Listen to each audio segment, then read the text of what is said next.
If there's one thing about your business, your process, your systems, your culture that is truly unstoppable, what is it? We're nimble. Try to be never afraid to shine a light at our business and look at it and see if, when, and how we could be doing it different or better. I love that. This episode is brought to you by Restaurant Systems Pro. With excitement, allow me to introduce to you today's guest, CEO of Fresh City, Peter Minich. My man, Peter, are you feeling unstoppable today? I am feeling unstoppable. Let's roll. Yeah, man. I'm psyched to have you here. I know that you work with Casey Anton, so I don't know if you're a profit first, dude, are you? We are getting into it. Okay, we'll talk a little bit about that. I know you've worked with Fred Langley with Restaurant Systems Pro. Yep. You recently joined Restaurant Unstoppable Network. You said that you were willing to talk about P&Ls and numbers, which gets me excited because I'm frankly not the best with numbers. That's not my strength, and I want to get better, and I want to be able to start talking about numbers and being open book to the world. This is the idea of open book management in your restaurant, but let's get open book with the world and share how we're doing it. So I'm super psyched for today's conversation. I can't wait to dive into it, but let's get that motivational, inspirational ball rolling with a success quote or mantra. What do you got for us? So, kind of one of the things we say around here on a frequent basis is that's a good problem to have. Ooh, give me an example of a good problem to have. Running out of delivery drivers or delivery vehicles. Right. Because your business is picking up. Right. Good problem to have. Yeah, good problem to have. And I mean, I think we should constantly be trying to break it, right? Like pushing the envelope and like what's going through your mind as I say that? Absolutely. So with the second, kind of the second quote saying what have you that I was thinking of is, sacred cows make the best hamburgers. What do you mean by that? And, any of these kind of long-held beliefs that seem just kind of baked into the operation, baked into anybody's thought process should be challenged on a somewhat regular basis because, you're not really going to evolve and move forward if you don't kind of push the boundaries a little bit. Yeah, and I think that's really important to recognize because, I mean, our core values here at Restaurant Unstoppable, my second core value after integrity is we are students. And those core values are for me. They're really how we decide who to talk to. And I think it's important to pay that mindset forward of like you are constantly learning. And I think we collectively are constantly learning as a society. And like there are things that we just know that we used to think were true that we just know aren't true today. So like what's going through your mind as I say that? Yeah, it's one of the reasons I love this business. It's always, every day is a different day. Yeah. You don't know what's coming down the road. You can plan and have good systems and foundations in place, and that lets you be nimble when things change because they are going to change. But, Monday's not like Tuesday, not like Wednesday, etc. Yeah. And in a world that's constantly evolving, the best way to do something as the world around us changes, as the technology gets better, the world's dynamic. It's constantly changing. What worked then doesn't necessarily work tomorrow. So I'm really excited to dive in more along that vein as we get further into your story. But where does it make sense to start sharing your story? Take us to the beginning and really get closer to that mic. I think it can get you a little bit louder. So I started the restaurant business when I was 16 as a summer job. Worked up in the Adirondacks. My family has a house up there, and graduated high school. Went to Syracuse for a year and was Cornell. Syracuse University. Okay, was that in the Carolinas? No, it's in Syracuse. Syracuse, New York, right? Yeah. Okay, what was I thinking of? I was thinking of Clemson. I always confuse Clemson and Syracuse for some reason. Two good football schools. Yeah. But after a year, I was, asked by my parents or told by my parents that I probably should not go back. It was not a stellar. I had a great time. This isn't a good investment for us at the moment. No. The ROI on that year was very upside down. So I went home. I grew up in Buffalo. I went home, kind of did a little bit of community college, worked in the ski shop that I worked in for a while, and a bunch of us that Christmas moved out to Vail. And I spent 3 years living in Colorado cooking. The guy that I worked for in the summers had lived out there. I had a connection. I started working at a restaurant. The goal was I was going to join the ski patrol And I made the ski patrol for my second year out there, and found out that I could not live on what they paid the ski patrol, and I stayed in the restaurant. And that's the reason I'm in the restaurant now at 56. Is because the Vail Ski Patrol did not pay their patrollers enough money in 1989. And when you made your break into the restaurant, were you front of house, back of house? Back of house. Were you making significantly more back of house working in restaurants than as a ski patrol? No, but I was making, joining the ski patrol would have, kind of totally put me upside down. Yeah. And I could work nights and have my days free to ski all day. It's amazing how many people I've spoken to who have spent time in Vail cooking. So, was this your first experience working in restaurants? My first experience working full time in restaurants. Yeah, I mean, other than a summer job. I mean, I was, 19 when I moved out there. Okay, and you were there for 3 years. And how soon did you start working in restaurants? Right away. I had a job. I had a job lined up for me when I got there. Okay. And I bounced around from a couple places, and I would come back and work in the summers up in the Adirondacks. But after 3 years, that's kind of your lifespan there. If you don't get out in 3 years, you're not getting out. Right. So I saw in '95 you attended the CIA. Yep. How long after that was your time in Vail? No, I was in Vail before that. Oh, before that? Yeah, I graduated high school, went to Syracuse for a year. Sorry, that's what I meant to say. Yeah. I'm getting my... Yeah, so spent 3 years in Vail and came back and then went to the Culinary Institute. Okay. So you were what, 22? 22, 23, something like that. Okay. Yeah. And what made you want to go to culinary school? After working with some people that had been there, and working in the business, I'd been working at some both casual restaurants and higher end stuff. It just seemed like the fastest way to kind of get me to where I wanted to be. So I spent. Where did you want to be? That vision of where you wanted to be when you were in 22. At that point, it was fine dining. It was, the executive chef of something. Yeah. Did you have a dream of ownership then? Maybe way in the back of my head. I think at that point in my life, I just thought it would be kind of cool and sexy and fun to be the executive chef. I had worked for a couple really good guys that were, bright. They treated people well. They did great food. They knew the business side of the business. Is this in Vail? Yep. Yep. But I wasn't really into the business side of the business at that point. I was into the romantic side of the business, right? And just cooking great food and having a good time and enjoying the lifestyle. Got it. And then I went to school and kind of got schooled. So was there at this point, are you saying this is what I want to do for the rest of my life? Absolutely. What was it exactly about the industry that made you fall in love? I liked cooking. I loved the creative aspect of it. I loved being able to please people. To give people food that wowed them. That was great. I liked the process of it. The more I learned, how to run a good kitchen.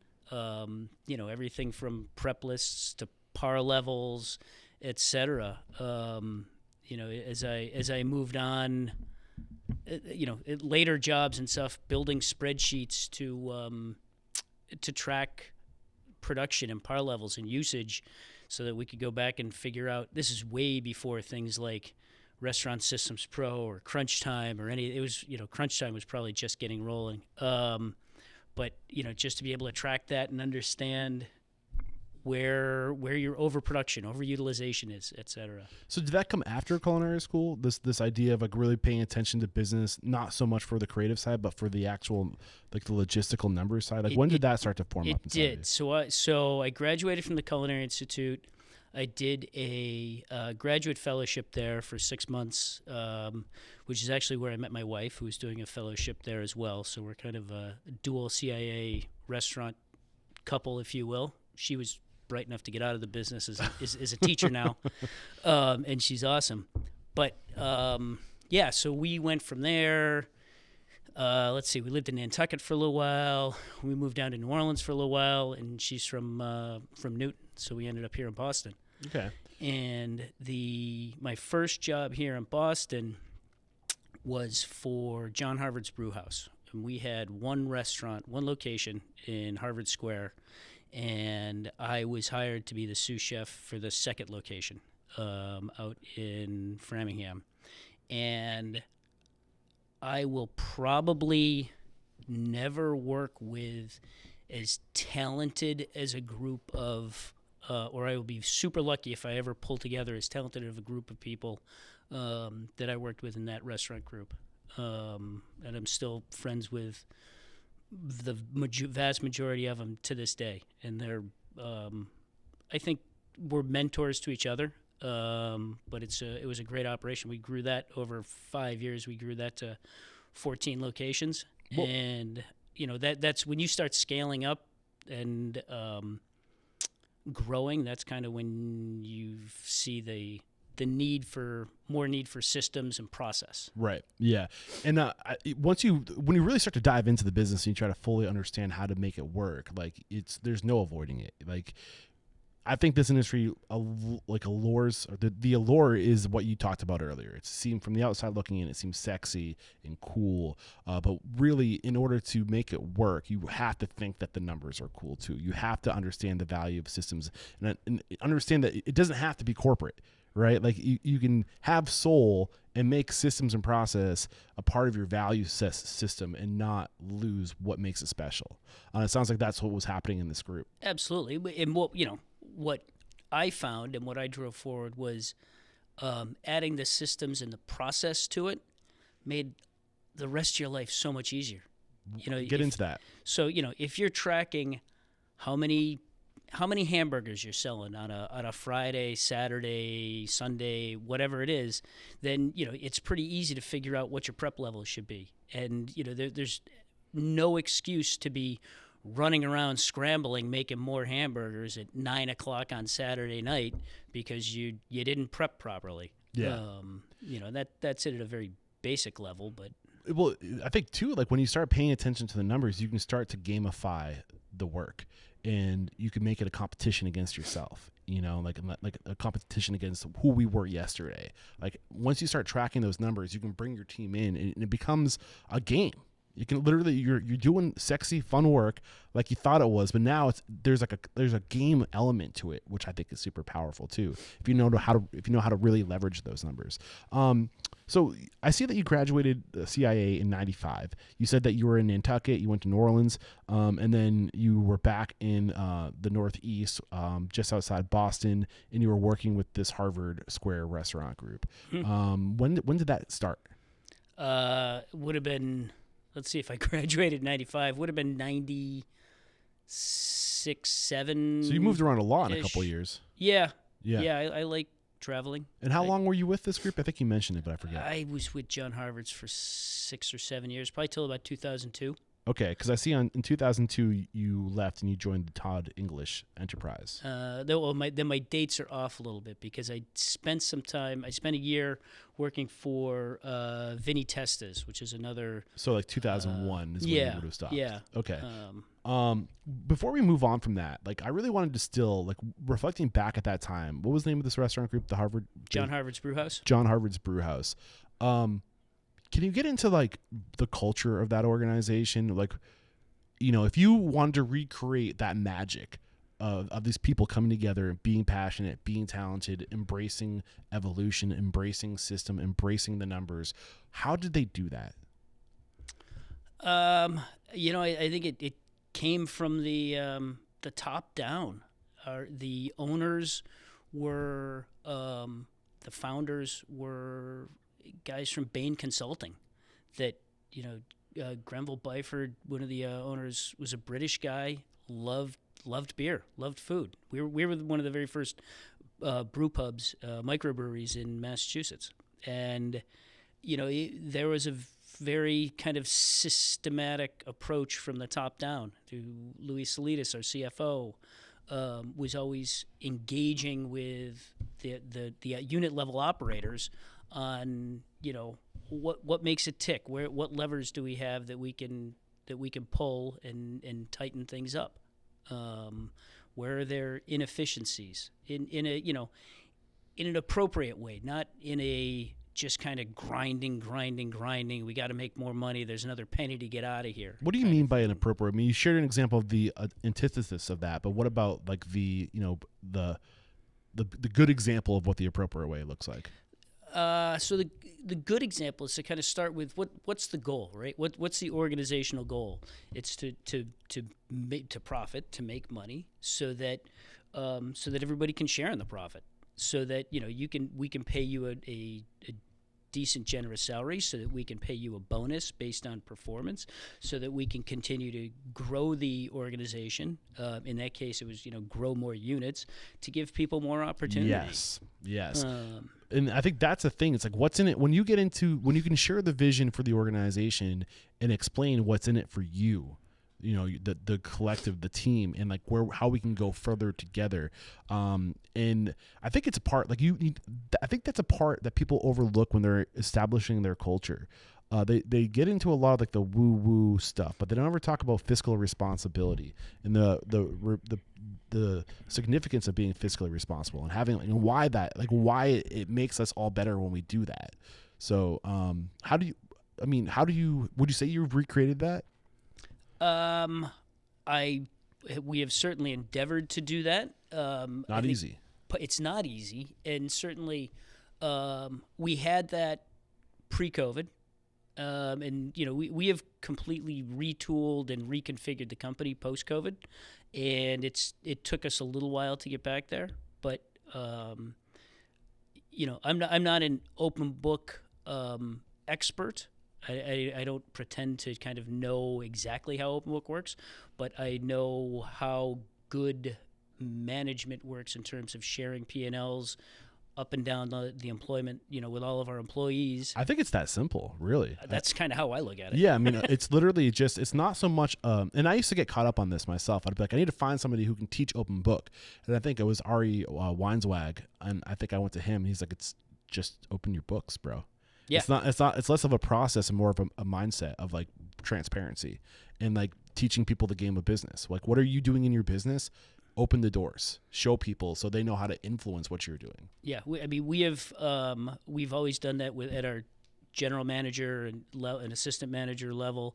We have in the past 6 months brought that down to our supervisors in the kitchen, and it's great because they are embracing it and taking the opportunity to learn not just the specific numbers of, this is what our food cost percentage, this is what our budget is, this is where we were, this is where we were off, or this is where we won, but also to, understand what we mean by food costs and how the math works, right? I mean, it's your purchases divided by your sales. Well, how do we, mechanically, how do you do that math? Right. Right. How do you count your inventory, take your purchases, subtract your inventory, and figure out the percentage. So why did you leave this group? If it was such a great group to work with, what was the reason why you left? At the end of the day, it kind of failed. Oh, okay. They had taken out a lot of venture capital. They tried to expand, and we had... It just didn't produce the profit. It was profitable, but didn't produce the profits that kind of that the VC funding was looking for at the time. Yeah, and I think that the industry in general has figured out scaling. Scaling has been like a mystery for a while, I feel like, but I think that is becoming easier, and not easier, but I think we're getting more information around scalability. So it would have made sense that it worked locally, but once they try to take it to different places, it would have failed. Yeah, I think the strategy was a little bit off just a touch. I mean, we tried to expand into multiple markets without having a real density in each market. So we were in Boston, we went to Hartford, Connecticut, we went to Pittsburgh, we went to Philadelphia, we went to Cleveland, we went to Atlanta, and we only had, outside of Boston, we really only had 2, maybe 3 locations in one in one market, and it was it's just difficult to sustain, difficult to drive cost efficiencies through the purchasing. I ended up getting out of the kitchen after a few years, and went back to school, went to UMass Boston to get to work on my business and computer science degree. I've got a weird pedigree, weird educational experience. I mean, I think it's good that you have that element behind you. I think too often people who get involved only focus on the culinary and they don't have that business acumen about them. So, I mean, I think it makes total sense. When did you, were you full 100% in school during this time, or were you working on the side? No, I was working on the side. About halfway through my tenure at John Harvard's, I went to work part-time at the corporate level I took over all the purchasing and facilities management, and then whilst I was going to school, and then ended up things kind of folded there, and then I went to there's a group of us that went from John Harvard's to the next place I was at was Vinny Testa's. It was a kind of a well-known Boston area casual Italian restaurant chain, and we grew them from in the span of a year, grew them from 4 locations to 8 locations with continued growth plans. And Buca de Beppo at the time came in and offered Marty Bloom, the owner of Vinny Testa's, a pretty significant amount of money to buy his 8 locations. And as Marty told me one time, if somebody's looking to buy, you should always be asking yourself, should I sell? Why is that? Because he made a lot of money. Yeah. I mean, I think there's a lot of people that's the goal, is to build something, and that's what they love. They love building something, and they love creating an asset, and then once it gets built, for a lot of people, they start to lose the romance and they want to build the next thing. So that's a great business model. If you're good at building brands and you can build the systems, build a culture, and find somebody who to take that over, absolutely. Yeah, or sooner or later, everybody needs an exit strategy. Right. Yeah, that's a great point as well. So looking at your timeline here, so you helped scale this organization Vinny's from 4 to 8 in a year, which is crazy. And then in 2002 to 2005, you were with Todd English. You're the logistics director. You did that for 2 years. Then 5 years, you're the GM for Dining In. Sorry. Yep. Yeah, 2005 to 2007. Then you spent a year as a business consultant at Next Event. Yep. And then then you had, looks like 3 years off, or maybe something going on before Fresh City. Well, yeah. So whilst I was at Next Event, I was at Next Event as a consultant. Okay. So I had started my own consulting company. Got it. Both operationally and primarily more so on the multi-unit restaurant side. I was an outsourced purchasing department, basically, for smaller multi-units, and I would go and negotiate purchasing deals for them with both distribution deals with Cisco, US Food, PFG, etc., and all the way back to manufacturers deals. So during this time, from say 2002 to 2008, this 6-year period, how were you evolving as a professional? What was changing within you? I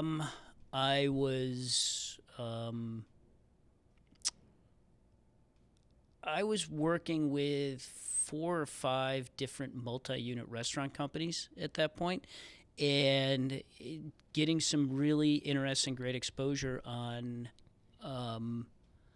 how different organizations operate. And I observed some great organizations, and I observed some maybe not so great organizations. What were the major differences between the great and not so great? We don't have to mention names. The great organizations, I think, as I was saying, as we did at John Harvard's and Vinny Testa's, were conscientious about how they treated people. They were as transparent as possible about the goings-on and the operations. They ran great, they were fiscally responsible. And they just treated people with class, and they always endeavored to make the right decision. And if you behave that way, by and large, good things come of it. Yeah. So what is the result of that, though? What happens when you do these things that you just mentioned? How does that manifest in the business? I think your employees behave responsibly towards the business, and will, many times go the extra mile for the business, and treat the business kind of like it's their own a little bit. Got it. What was it? So the point of evolution, really, it sounds like you're getting a lot of different perspective, and evolving that perspective was helping evolve your values as an operator. Is it worth hovering over any of these experiences, the Todd English, the GM dining in, the next event, before we start to talk about your transition to Fresh City?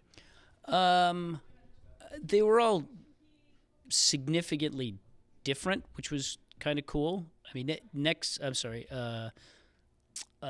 dining in was interesting in that it was one of the very first third-party restaurant delivery companies. And they started here in Boston, and we're in 5 different markets before the owner eventually sold to Grubhub for a pretty significant amount of money. Wow. But he was doing it with fax machines and pen and paper long before there was an internet.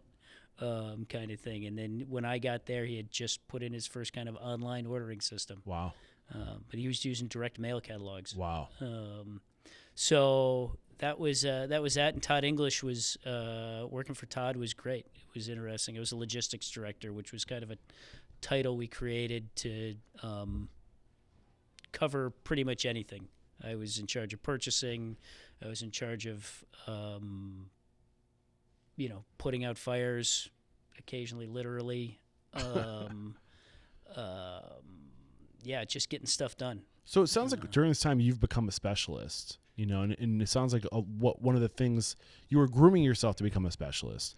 It sounds like specifically with the purchase ordering and negotiating deals and rates. And are you a numbers guy? Is that kind of your thing? I am a numbers guy. Yeah, definitely a numbers guy. So how can you speak to that, or are you going to speak to that later when we start talking about how that all built up and is what today is Fresh City? Like, where does it make sense to pull that out? I don't know. I mean, numbers just make sense. They don't, numbers don't lie. They're not, they're just impersonal. Yeah. They don't, they're not mean, but they tell the story. Yeah. And they just make sense. Yeah. I think now is a good time to take a break to thank our sponsors. When we come back, we'll start to talk about your transition to Fresh City. We have to interrupt today's episode to let you know that every second and fourth Thursday of the month at 1 p.m. Pacific, 4 p.m. Eastern, Restaurant Systems Pro CEO Fred Langley is going live to teach you everything you need to know to run a profitable restaurant from soup to nuts. All you got to do is click the link below. We're back, and take us through the transition to this life that you had with like how you got to where you are with Fresh City today. So let's see. I worked for Todd English for a few years.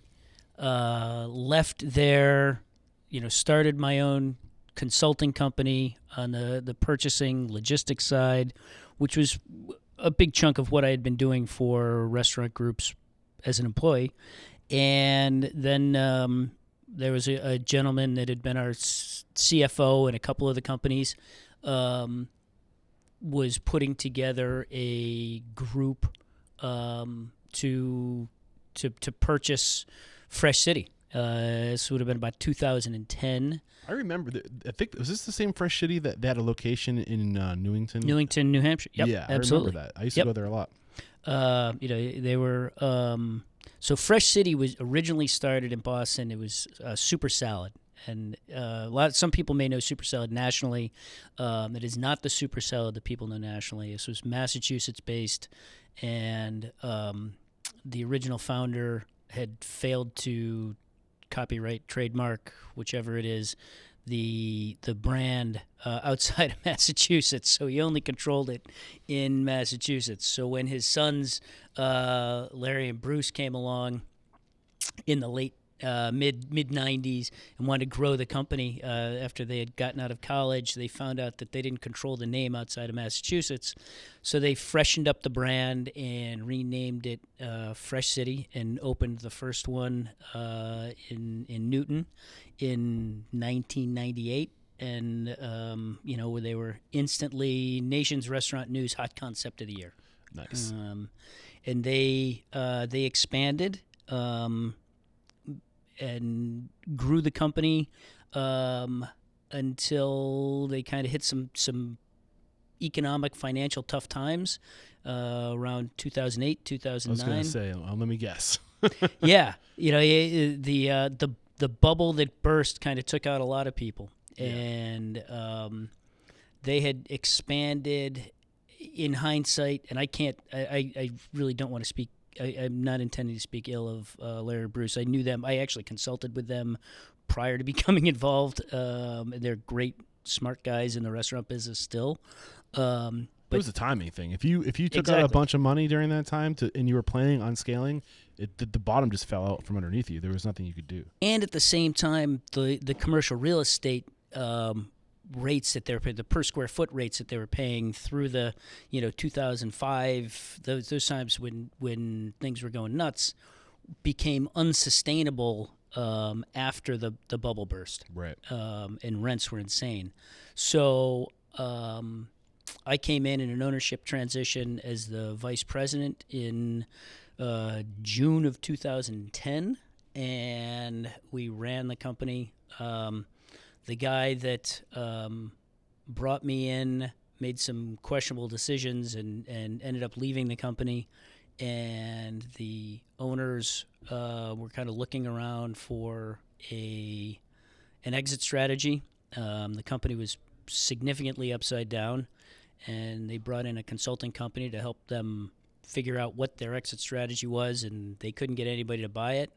And I looked at them and said, well, for the right amount of money, I might be willing to take this on. Yeah. So in February 10th, 2014, I bought Fresh City for $40,000 in cash and an assumption of a shit ton of liabilities. So, I mean, when you're talking about liabilities, you're talking about the actual physical assets and locations and properties? No, I'm talking about debt? Vendor debt. Okay. Not debt per se, but vendor liabilities. Got it. Yeah, so I bought Fresh City for $40,000 in cash and a assumption of over $1 million in vendor liabilities. What is a vendor? Get into what that means. So for example, they were behind paying their bills. Got it. So whoever it was at the time, Cisco or U.S. Food, they owed $250,000 to them. Oh wow! So and they kept on delivering food, huh? They did. Wow. They did. So how do you navigate that? Is there do you basically work something out with the vendors and say, hey, listen, I'm the new owner. I'm going to turn the ship around. Can you work with me? Can I get on a payment plan? How does that work? That's exactly it. What can we negotiate? You can have. I only bought the assets of the company. I did not buy the corporate entities, which actually owned the liabilities. So what do you mean by the assets of the companies? The assets are the physical assets, the leases, the sheet pans, the ovens, the vehicles. Got it. So you go back to the vendors and you say, you can either have 100% of nothing, or we can work out a deal to get you paid back as much as possible over time, but you're going to have to work with me on this. Yeah. And that's what we did. What do you mean by you didn't purchase any of the corporate assets? Or corporate liabilities? Is that what you said? You said you bought 100% of the I didn't buy the assets. corporate entities. Okay. So the LLCs and all that. Exactly. So you started from scratch. Started from scratch. Got it. Yep. But you kept the branding.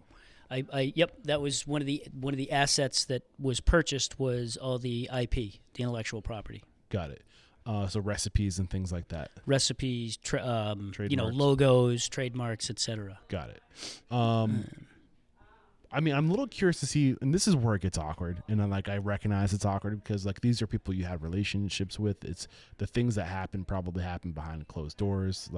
But there's also so many great lessons in this stuff in terms of when it went south. We talked about the variables that were out of our control, right? The crash of '08. But what were some of the other things, knowing what you know about business, reflecting back at what they went through? And it sounds like you were close to the company because you were consulting. What are some of the lessons that you can share with us that aren't necessarily exploiting anybody? I want to be careful. Yeah, and I respect that. And I know that this is where I try to push. I'm pushing in good nature because I know that there's lessons, and people don't talk about this shit. No, which is why we continue to get into trouble. I've told this story to many, many, many people, just not recorded. Yeah, just not on a broadcasted to 6,000 restauranteurs across the country. Exactly. So no, I totally get that. But I mean, are there lessons in good faith and goodwill? Reading between the lines of things that you can do and you shouldn't do. Yes. So one of the biggest mistakes that was made in the initial ownership transition was that when you say the initial ownership transition, you're talking about your 2010. Okay, 2010, and you came in 2011. I came in 2010. I think. So were you a part of this? This is when I came in as the VP of operations. Got it.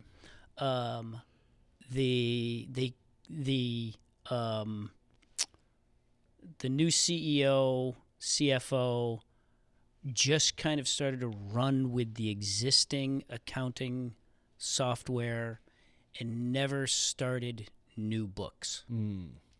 So through the course of time, invoices that belonged to the old company were paid with new company's money and should not have been. So that was additional liability being drawn on the income. Yep. And that was kind of one of the mistakes that was made that led to the downfall of that entity, that business, which put me in the position to purchase the company. So this is a great example of the kind of detail I'm looking for, because for me the big takeaway is if you're looking to acquire a new business, if you're taking over assets, you are owning the business, you are closing the books, and you're starting fresh. Never, ever, if you can at all avoid it, purchase a business, an entity. Purchase its assets. Because liabilities, by and large, don't follow assets. Right. And that's one way to look at it. When you start an LLC, you're literally birthing into the world another person that has that can hold liability, and it can be responsible. And that liability stays with the entity, the person, until it dies. Yeah, that's a good way to put it. And then you need to rebirth a new entity that has purchased all of the assets from the old entity. Correct. That's a great lesson. And this is why I push. Yeah. So any other lessons before we move on? Yeah, without getting into too much detail as to the why, but,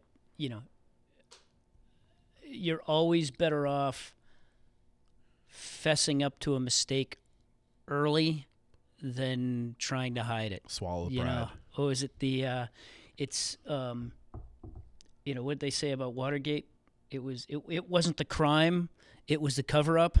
Right. that got Nixon in trouble. Right. If you make a mistake, own up to it early. I tell that to my kids. Right? If you make a mistake, we can move. We talk about that at work here. If you make a mistake, that's fine. Let's learn from it. What drives me a little bit nuts is making them same mistake more than once. Yeah, and sweeping it under the rug and then not being able to correct. Yeah. Yeah. Yeah. Or just not learning from our mistakes, which we're guilty of it. It happens. It's human. It happens here. I don't want to say on a regular basis, but it's something we joke about sometimes. Yeah. So so you make the choice to buy the assets. and to take over Fresh City. And that was in what year was that? 2011? 2014. 14. Okay, so you were with the organization. February 10th, 2014 is when I signed the papers, and all of a sudden I owned Fresh City, which was 6 retail locations at that point. 6. And how big had Fresh City grown at one point? Where was it in its heyday? Over time, they had, I think they had 18 locations. I think 15 or 16 open at one time was the largest number. Okay. When was that? Before or like right around 2008? Before, when I came in, and that would have included some of the old original Super Salad locations as well. So when I came in 2010, we had 10 or 12 locations. 10 locations, I think. Got it. So what was this like? This transition of going from, what was your title before you owned it? Vice president? VP. Yep. How was it going from VP to owner? What were the challenges with that? Given that I had the previous CEO had left, and I was kind of acting CEO for the last year and a half, it wasn't significantly different. All that changed was the paperwork. Yeah. I mean, it was, the managers knew that now I was owned the bank accounts and in charge. But we had, by and large, a great team at that point. But, I think what's important to talk about and know here is that when I first came in 2010, actually, let's back up for a second.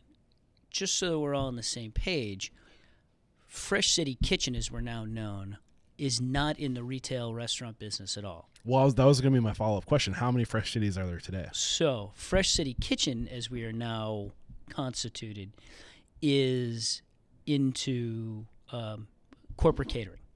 All we do is corporate catering. So when I came into the business in 2010, Fresh City was already doing a significant amount of corporate catering, and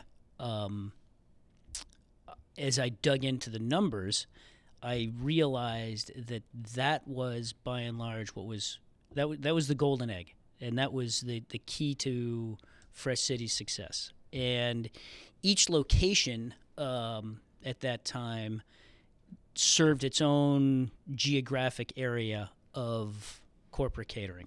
They had their own little fiefdoms, if you will. And over time, as we closed locations, some through, leases came up and it didn't make sense to renew them at the rate that they wanted. I lost a couple restaurants from the lease came up and they just didn't want to have a restaurant in that location anymore, and I didn't have a choice, which kind of stunk because there were some profitable locations we lost that way. But as we shrunk locations, we just kept concentrating the catering down to fewer and fewer locations until we got down to one dedicated catering facility. And that's all we did out of there. We had one. So by 2019-ish, we had one catering kitchen in JP here in Boston, and we had one JP? Jamaica Plain. Got it. And we had one restaurant left out in Framingham, and the restaurant was on a month-to-month lease, and COVID came around and kind of put a little bit of a mercy bullet into that restaurant. That restaurant was only existing because the $500,000 of catering that they did a year was keeping it at break even or better. Got it. Sorry, go ahead. And we were able to we close that. And, at the end of the day, what we joke about a little bit, after turning the company around, we thought we saw the light at the end of the tunnel, and we were hitting on all cylinders. And, unfortunately, the light at the end of the tunnel was a COVID train coming at us. Which is tough because when, you're depending on corporate catering and bringing food to office buildings and corporate events, now everyone's working from home. Yeah, I can imagine. It didn't work. We pivoted like many people did, and our pivot was to refrigerated home meal delivery. Okay. And that's actually when we changed our branding to Fresh City Kitchen. Got it. Is that still part of your mix? No, it's as business came back. I have a hard time with dates, but whenever COVID ended, sometime after 2020. Yeah, business came back. The catering side of our business came back pretty rapidly, as companies were and still are using food as a reason to get people back into the office, and it just didn't make sense for us to kind of work in both channels at the time. We didn't have the band. We only had about 5 employees at that point, myself included. I think that there's something to be said from working from home. I think that that's good. But at the same time, there's something to be said about being shoulder to shoulder in the same physical space as the people that you're serving the same mission as. There's some energy that can't be recreated working away from each other. So I don't think we've figured it out fully how important it is to be with each other in person. I think you have to get away from each other to realize how much you need each other. But you're shaking your head. Yes. What are you thinking? Well, what we have seen in the last year and a half, 2 years, and I think we're pretty close to the pulse on this side of things. Companies are not bringing people into the office to just sit in a cubicle or a workstation and stare at a computer. They can do that just as well at home. Right. They're bringing people in to have meaningful interactions is how I put it, so to be collaborative and strategy meetings, things like this. Yeah, strategy meetings, meetings where people can kind of interact and share ideas or hear the same message at the same time, so it's not a coconut wireless kind of thing. And then they're going out and sitting in front of their computer at their kitchen table to get their work done, kind of thing. And that's one thing that's really kind of helped our business is that,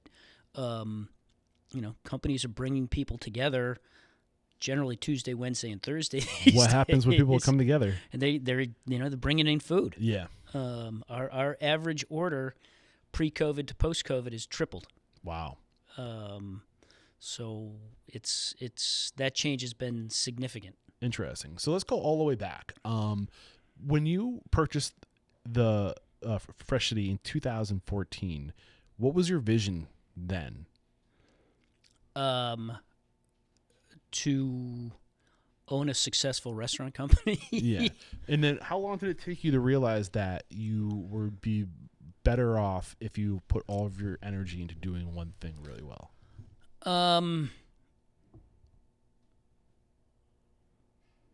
Probably took me a year before I fully I knew the financial power of the business catering that we did.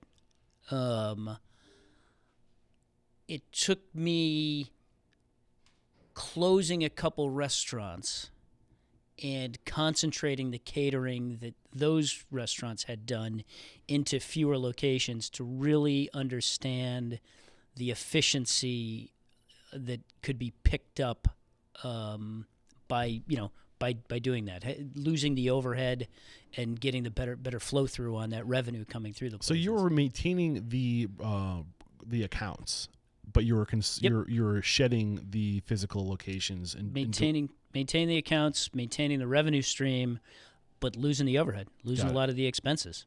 There were additional expenses, somewhat marginal or incremental, that were incurred. There's certainly more vehicles, more gas, that kind of thing.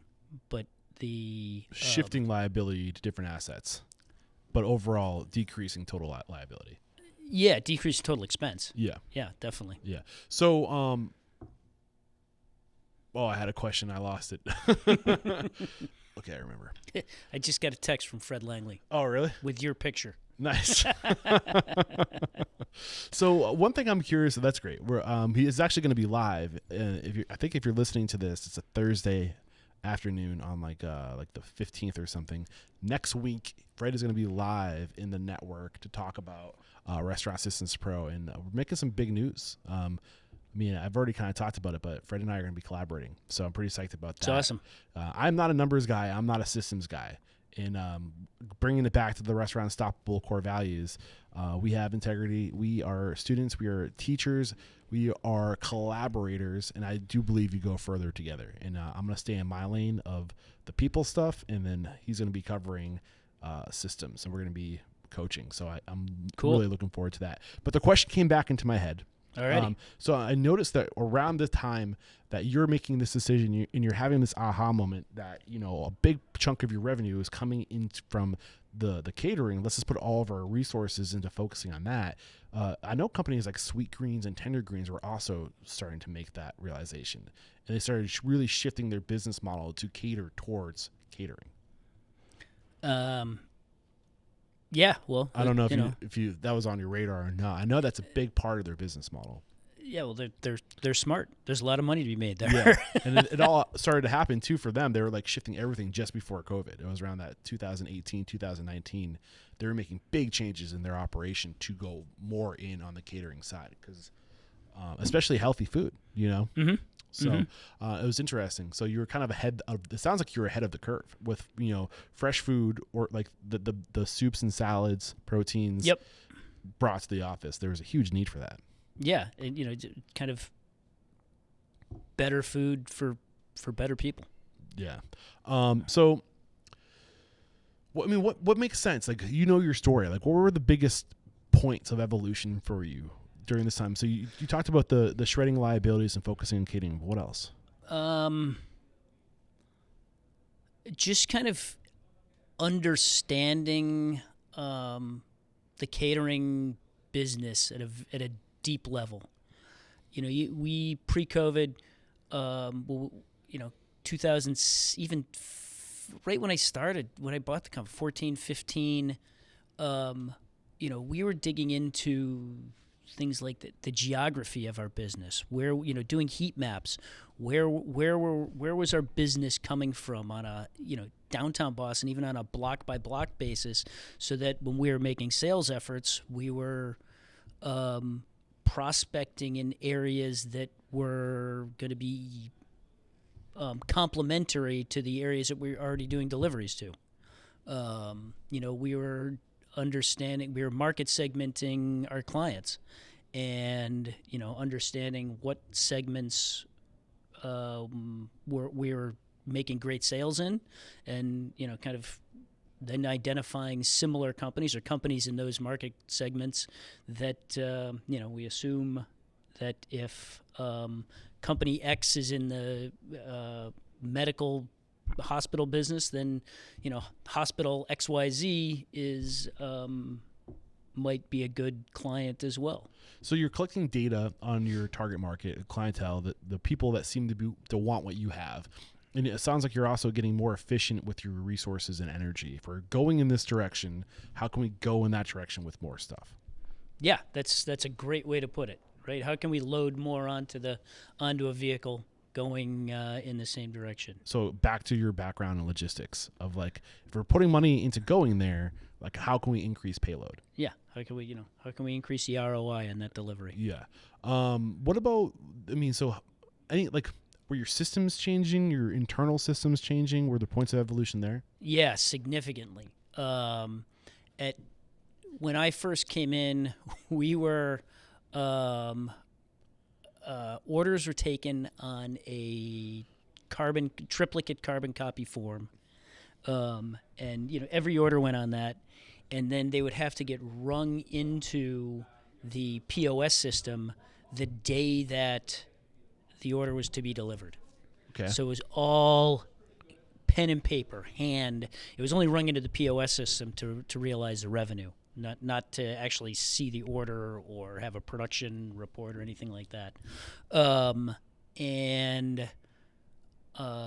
At some point, 2017, I think, we engaged or we brought in a company called Monkey Media. Okay. Who has a web-based software platform specific to drop-off catering. And they have been a fantastic partner for us. Are you still with them today? We are still with them today. They a number of years ago, they actually got purchased by Easy Cater. Okay. Which we are on the Easy Cater platform, and we do a significant amount of business through that platform. So there's Easy Cater, there's Cater Ease, and there's Triple C. Are those the three that I'm well, aware of? Easy Cater is like Grubhub for business catering. Okay. It's a So it's a marketplace. Marketplace. Thank you. Yeah. Got it.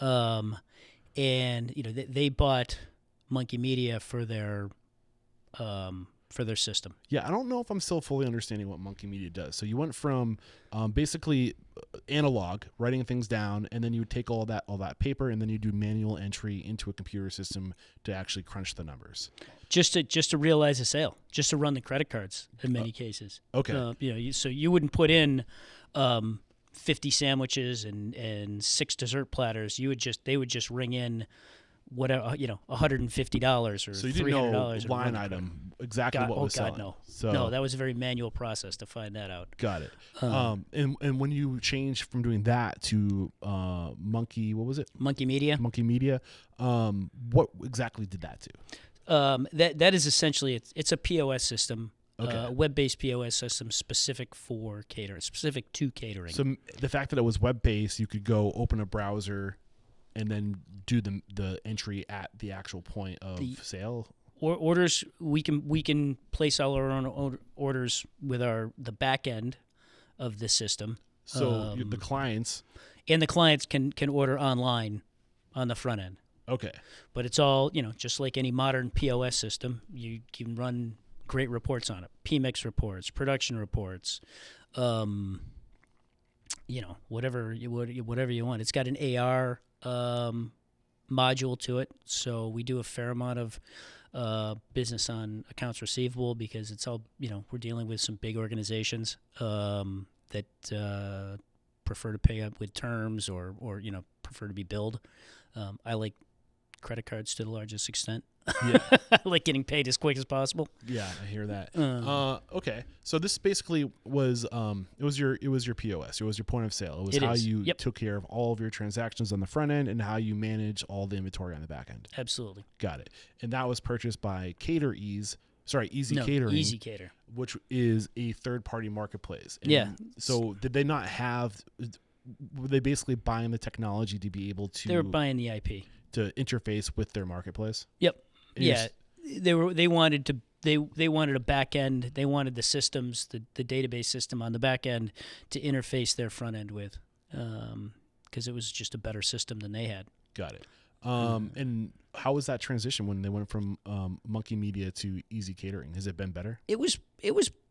The initial transition was relatively seamless. It definitely gave a lot of people that were on the Monkey platform pause, because all of a sudden you've got an 800-pound gorilla that's out there that's charging a pretty significant commission to do your sales, and they want all your customer data flowing through a system that they own. That's interesting, because you made this agreement, and that's the one thing that's weird about business acquisition is they get these companies sell all the data too, and then they won't share it with you. Was that the case here?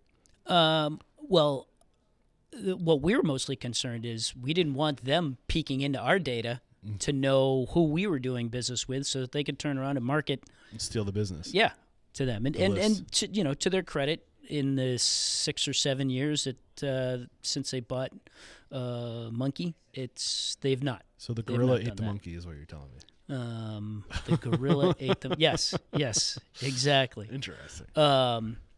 They still charge a very significant commission to be on their platform. So has it been fruitful though? Is that commission worth the business that you picked up? It has. Okay. It has. It has definitely been. They represent not, they represent a decent chunk of our business these days. So I think we ended up down this rabbit hole when I asked you like what other evolutions has your business experienced, and it's been leaning more into technology. Because what was the biggest impact that the technology had, and like how were you able to track that on your bottom line and top line for that matter? Here's a good example. So we were on this. So this starts when we had retail locations that were using both. We were on the Toast platform. We were actually restaurants 45 through 50 on the Toast platform. I had a couple of the guys who were in the C-level suite. Aman and Yi Cheng were actually pulling Ethernet cables through one of my restaurants. Oh, that's wild. On their hands and knees. They're great guys. But so we had Toast on the retail side. We have Monkey on the catering side. And I built our own homegrown database system to integrate all that data into one place for sales and production reporting. That's kind of, one of the things I picked up as a computer science major. Okay, I was going to say, well, I mean, I think our restaurant listeners might get lost in the details of that. But basically, what's the overarching story here? The overarching story is to have good reporting. Yeah. So we knew what we were selling. Back then, we were starting to learn what we were selling 2, 3, 4 days out. Now we know, we can just push a button and have that information. Forecasts. Exactly. Yeah. So tell me what Fresh City is today in terms of tech stack, in terms of, have you grown? Was there a point where you were shrinking and now you're growing again? So we shrunk down to one location. Okay. We have one kitchen, and we serve the greater Boston area out of our one location here in Brighton. And that was 2019? Or 2020 is when you closed the last location, right? Yes. Yep. Yep. So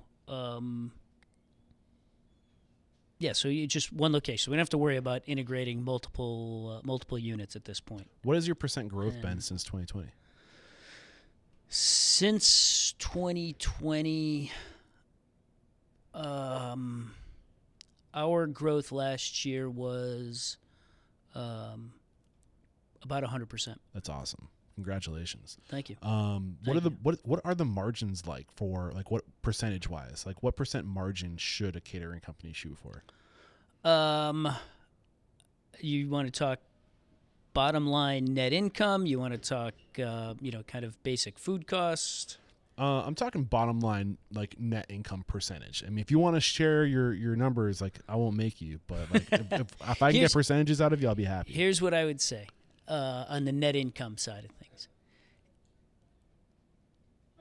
Not that we are looking to raise capital from VC, et cetera, but one thing that's been pounded into my head going back to my John Harvard's days is that for a restaurant company to be able to raise capital, you have to be putting in excess of 15% to the bottom line. It's a risky business. There's plenty of other places that are much less risky to make 8, 9, 10, 11%. So if you're gonna put somebody's capital at risk, you got that at more risk. You got to give them a higher rate of return. Okay. So I am comfortable in saying that if we wanted to go out and raise outside capital, we could. Okay.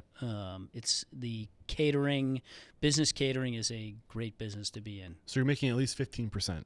Is that the message? That's a good way to put it. Yeah. It's a super efficient business. Yeah. We do our average orders. We know 4 days out. Well, it's units of work is what it comes down to. Like you still have to go through the motions to cook 100 things.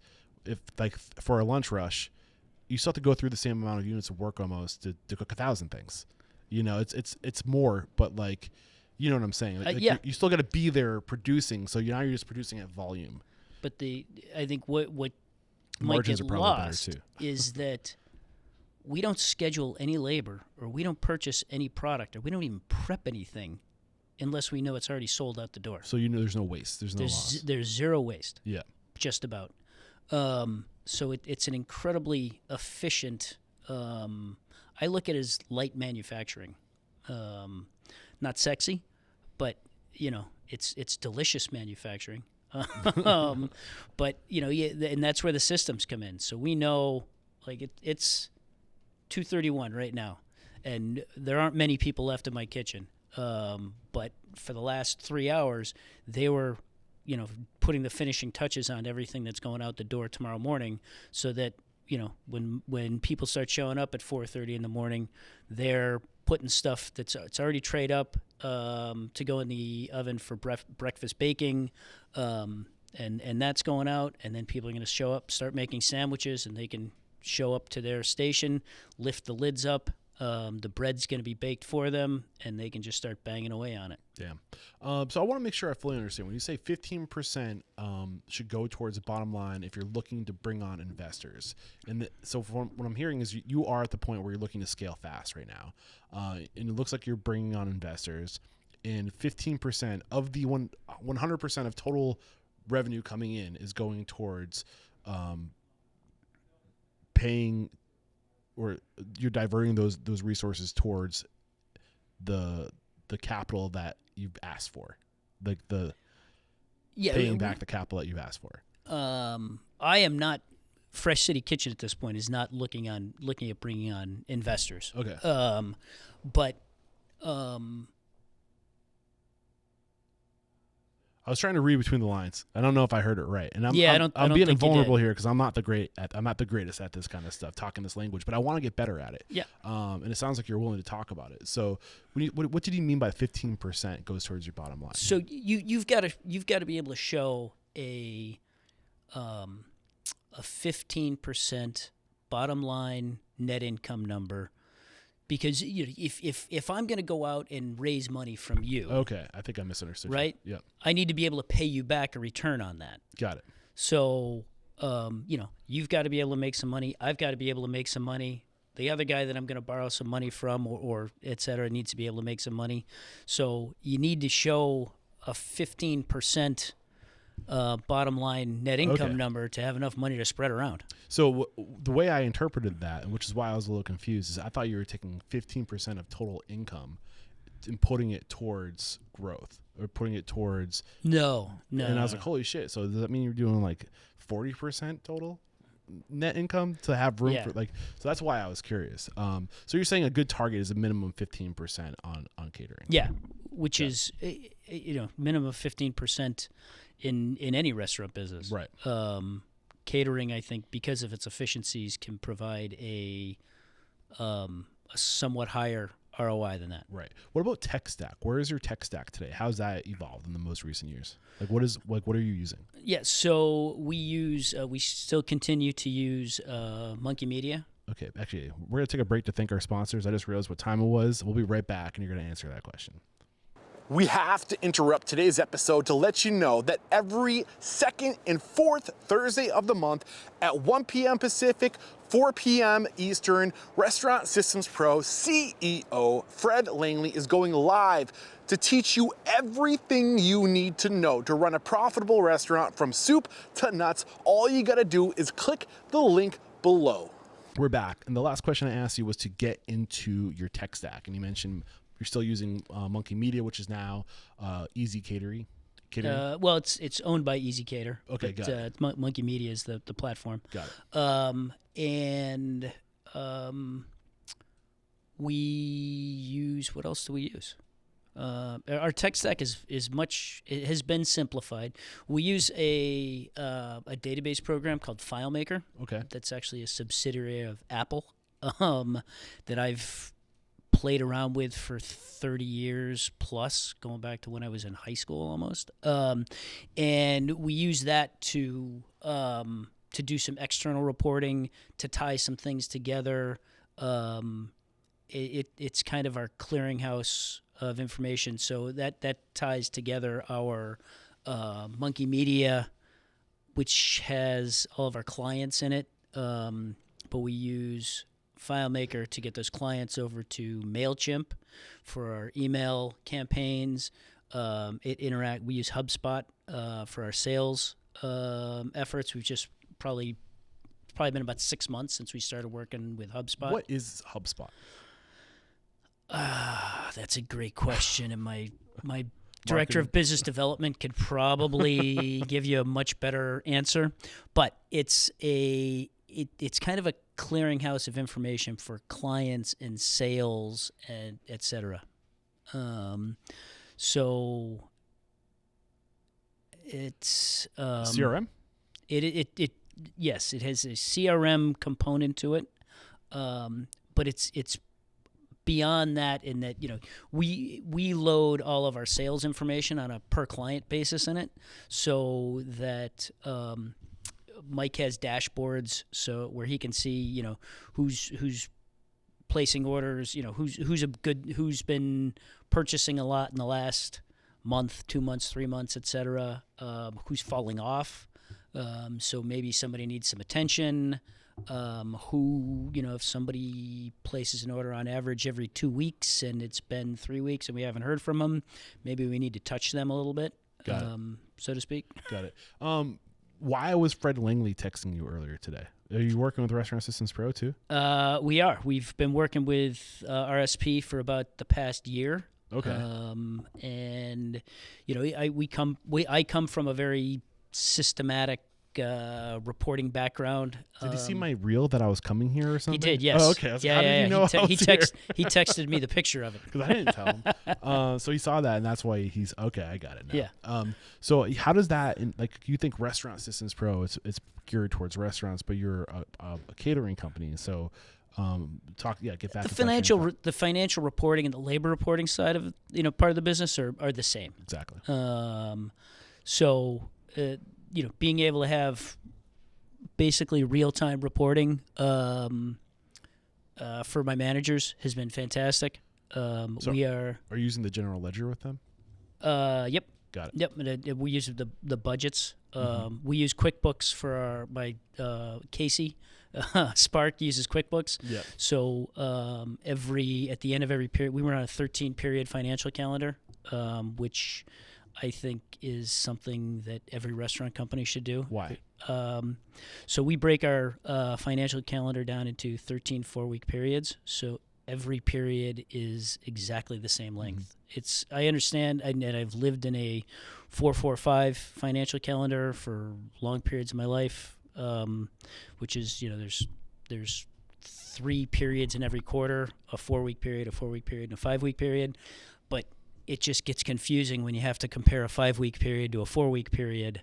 Was it actually a better month, or was it just more exactly, time? Or was there just an extra week in there? Yeah, exactly. So we know that we always start our financial calendar the first Monday of the year, so we are always rolling over the exact same 4 weeks. So it gives us really good visibility as to how we're comparing to prior years. When did you start working with the Restaurant Systems Pro?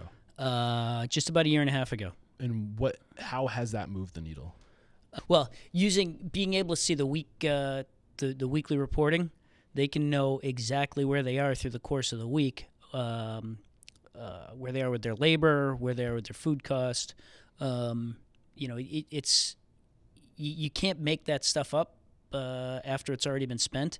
So they're able to kind of plan and forecast and make adjustments, bringing people in a little bit later, a little bit earlier, that kind of thing. Has it made a measurable, does it move the needle to a point where you can see a clear line before and after? I don't know if I haven't looked at it from that standpoint. Yeah. But it is where the line in the sand would be. It has definitely moved the needle. Okay. Mostly just from the reducing your prime cost of labor. Yeah, and just giving people visibility. And anything that you draw attention to and can point out, What gets measured gets minded. Is Thank that the you. That's expression? exactly where I was going with that. Yeah, you for know? sure. It's super powerful. I mean, I believe a lot. I mean, I tell this story a lot with Restaurant Assistance Pro. When I first started talking to Fred, he was interested in sponsoring, and he hates it when I tell this story. I said no, because I didn't have testimonials on the show yet. And in their defense, their software. So I don't know if you know the story of Restaurant Systems Pro. Do you? I do. So it started with David Scott Peters, who he basically collected all this information about how to run a successful restaurant, working in the restaurants, and just being a student. And then he started sharing all these things, and it was essentially like an operations manual. And over time, that evolved from like operations manual, the floppy disk, the CD, to now to where it is today as a service, as a software. And I've just been so incredibly just impressed. Like, I asked Fred, I was like, I need testimonials, and he got me a whole army of people who have just where like it's just night and day before and after Restaurant Systems Pro, to the point where now, like, if I'm going to open a restaurant tomorrow, I'm using Restaurant Systems Pro, not just for the software, but because of the community and the support that's there. Fred goes live every day. Like, what other CEO does that? You know, like his 30-day intro was the reason we got into it. Yeah. It's a total try before you buy kind of thing. Yeah. And he gives it like he gives so much, and I think that's what I would need as a restaurateur, just because I know that I'm not great. So I'm putting that all through the filter. If you're like me, Eric Cacciatore, you're a visionary, you're a dreamer, you like the culture side of things, you like dreaming, you like team building and that kind of stuff. The human elements appeal to you, and you suck with the systems. Like, a Restaurant Systems Pro is literally everything you need to consider. If you follow that guideline, everything is considered, so you can focus on what you love. And you can also delegate and hand it off, because there is a clear way to do it. Yeah, you can measure it. Yes. Yeah, you can hold people accountable. Yeah, I'm actually talking to Fred after this interview, and we're gonna we're meeting one more time before we make our big announcement of what the new future of Restaurant Unstoppable and our partnership with Restaurant System Pro is. So cool, super psyched about that. Very cool. Yeah, really, really excited. So, anything we haven't discussed in terms of your evolution, big lessons you've learned, things that we need to know, something that you're the person to talk to on this subject. What is that? I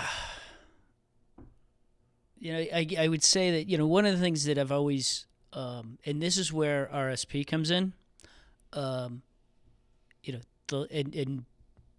where you can measure things, you can get improvement. The last 2 points of food cost are only found on paper. And this is where we haven't fully integrated this yet. What is this? What do you mean? This is the theoretical usage component, because of RSP. Because RSP doesn't have a native integration with Monkey Media, which is our POS system. Got it. We're still working on getting that data in there to get the theoretical usage, and I'm very behind on getting that done, being the owner and the IT director of this company. But it's coming soon, and I'm very excited to be able to have that so that we can compare actual to theoretical usage. Yeah. And I know they integrate with Toast. So if you're a restaurant that's not using like a Monkey Media for your POS, then that is available to you. Yes. Oddly enough, we still have Toast. We only use it for its time clock functionality. Oh, really? Because it integrates with RSP. Really? Yeah. So we've got one Toast tablet for, whatever it is, $30 or $35 a month. That's just our time clock. Got it. RSP doesn't have a time clock solution? They don't.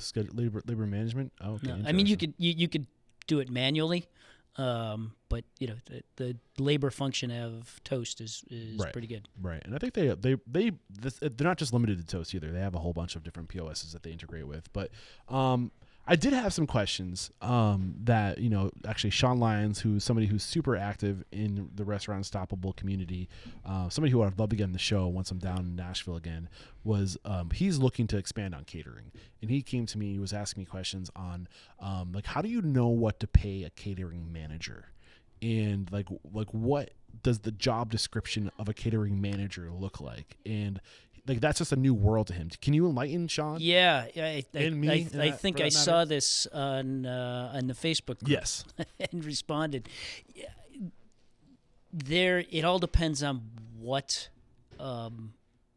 what you mean by catering manager. So every company has a different definition. Well, yeah. I mean, we have had catering managers back when we had retail locations, and they were order processing, they were in charge of production. But we're talking making soup, salad, and sandwiches and getting them delivered out. Is this an on-premise location, and this person's going to be in charge of a wait staff and banquet and event orders? Is there liquor involved? It's I could certainly help come up with an answer for that, but there's just way more information needed to. What if this company it's like their primary focus is full service, and they want to break off and develop a catering division, right? And they're just getting started, and you want to delegate that to somebody. What about that scenario? If you had to ballpark it, like what would those responsibilities look like, and what is like a starting salary for something like that?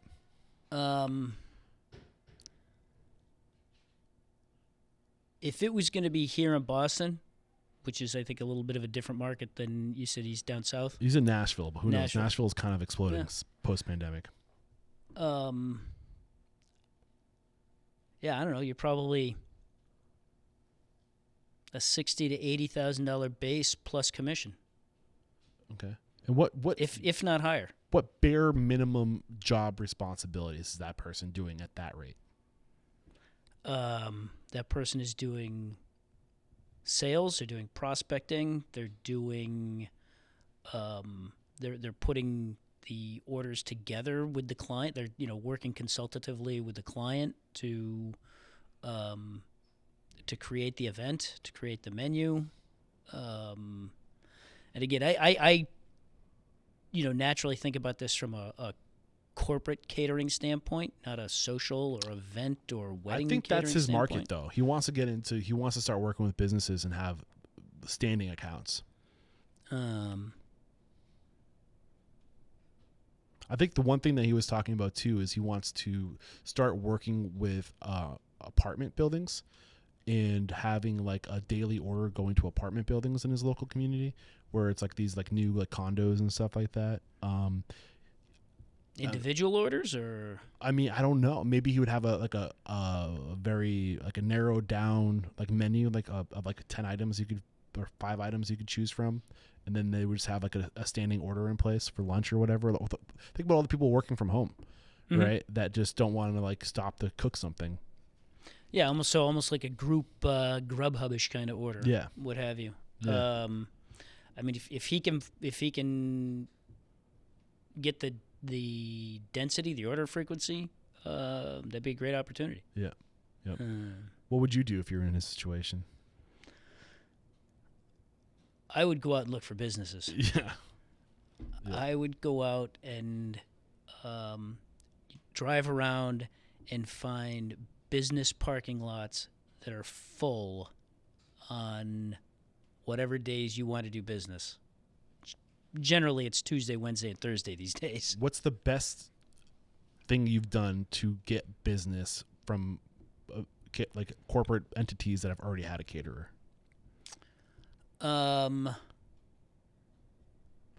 Offer them great service. What's great service look like? Great service looks like on-time delivery and no mistakes on the order. It's, one of the things that we preach here is, and I mean preach, what we deliver is food. What we're really selling is peace of mind and convenience.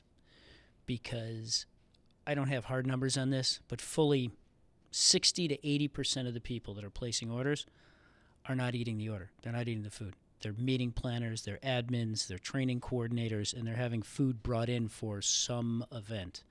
The last thing that they want to have to do is explain to somebody why the order is going to be 15 minutes late or why you got roast beef instead of turkey. If you get those things right on the corporate catering side of things, the business is pretty sticky. Yeah.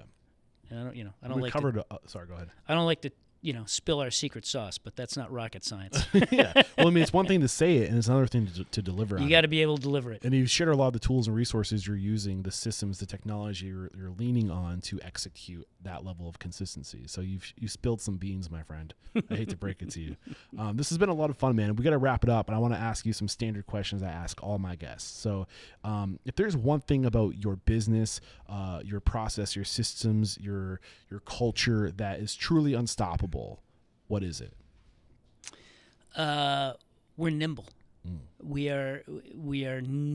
try to be never afraid to shine a light at our business and look at it and see if, when, and how we could be doing it different or better. I love that. So the mission statement is to change the world by inspiring, empowering, and transforming the industry. Who have you become? How have you personally transformed as a man? I have learned that you need to be able to walk into your business, own up to the mistakes that you've made, be able to look people in the eye, and if you've made a mistake, look them in the eye, apologize, tell them it won't happen again, and have integrity on that. And just be true. I love it. This is the last question. If you got the news, you'd be leaving this world tomorrow. All the memories of you, your work, and your catering company would be lost with your departure. With the exception of 3 pieces of wisdom you could leave behind for the good of humanity and your legacy, what would those 3 pieces of wisdom be? So I would say that one of the things I like to say and like to think is life is a journey. It's not a destination. Always keep your head up. So is that 1 or 2? That's 1. Okay. I'd say that's 1. Got it. Keep your head up, be looking at the horizon, embrace new things, I like to embrace change, which tends to drive some of the people in my world a little bit crazy. Yeah, I mean, I'm learning to adopt change better. But I totally agree with you that it's necessary. You got to constantly evolve. Constantly, you have to be nimble. Do your job. 2 is 2. Just, have people be able to count on you to just do your job. Mm-hmm. As much as I'm a Buffalo Bills fan, so there are a few things that Bill Belichick got right. And his line about do your job, I have to give him credit for. I love that. And 3, hire good people and get the hell out of their way. Just, don't make their work any harder.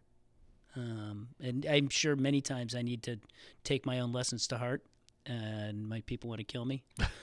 But we have a great team, great culture here, and everybody works hard, and I couldn't do any of this without them. I've got some people that have been here for 20-plus years. I love it, man. This has been a lot of fun, Peter. And who do you respect and admire? If somebody was a guest on the show, if you could get anybody on the show, somebody that you would want to hear from and learn from, who would that person be for you?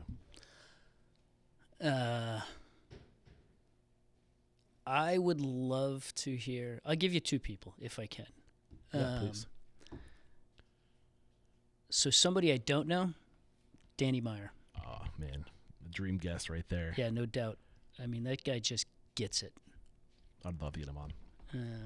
And then the guy who hired me for my first job here in Boston 30-plus years ago, Sam Slattery, who is in an ownership group in a bunch of restaurants down in the Palm Beach area, is a really, really bright, genuine guy.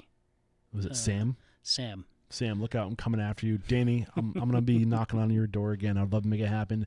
And how can we connect with you? If we've really enjoyed today's conversation, we are inspired by you, we're motivated by you, maybe we want to come work with you. What's the best way to connect? I am not the smartest guy. They make my email really easy. It's Pete at freshcitykitchen.com. Or, try me on my mobile. Sometimes I pick up. I always listen to my voicemails. 781-223-5555. 8884. Yeah. And you did just recently join Restaurant Unstoppable Network. You're on the Unstoppable Owners and Operators Facebook page as well. And I don't know if you're planning on making it a habit, but you have shown up to some of our live events, and we'd love to continue to have you there. So. Yeah, no, I did one last week. It was great. It's always fun to kind of hear what other people, what challenges they're facing, or what questions they have, or where you can chime in. Yeah, and that's one of the things, the I don't know if you want to call it stereotype, but one of the things that I'm trying to change about the industry is getting people to talk and realizing that this whole industry can go a lot further if we start lifting each other up and just sharing information. So if you're a fan of the show and you want to talk to other restaurant owners who are fans of the show, come join our communities, and thank you in advance. And this is where I say thank you so much, Pete. There is no questioning, my man. You are unstoppable. Thank you. Cheers. We'll cut it there.